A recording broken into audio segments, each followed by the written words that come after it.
دہلی میں transport unions نے 4 اگست کو پارلیمنٹ تک احتجاجی مارچ کرنے کا اعلان کیا ہے۔ مظاہرین کا مطالبہ ہے کہ ایتھنول ملا ہوا پٹرول یعنی E20 فیول واپس لیا جائے۔ یہ احتجاج Delhi taxi and tourist transporters and tour operators ایسوسی ایشن اور دیگر ٹرانسپورٹ تنظیموں کی جانب سے بلایا گیا ہے۔ ایسوسی ایشن کے صدر سنجے سمراٹ نے واضح کیا کہ یہ احتجاج سیاسی نہیں ہے اور اس کا E20 جنتا پارٹی، کاکروچ جنتا پارٹی یا کسی بھی دوسری سیاسی جماعت سے کوئی تعلق نہیں ہے۔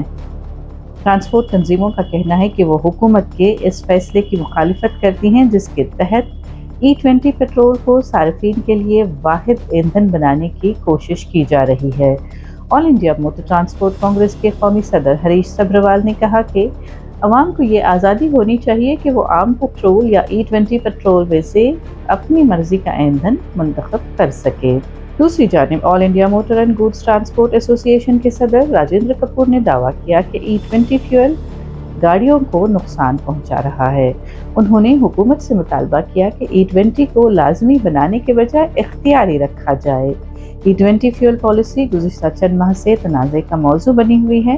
ناقدین کا کہنا ہے کہ اس سے گاڑیوں کی مائلیج کم ہوتی ہے، انجن کو ممکنہ نقصان پہنچ سکتا ہے اور اس پالیسی میں مفادات کے ٹکراؤ کا بھی خدشہ ہے۔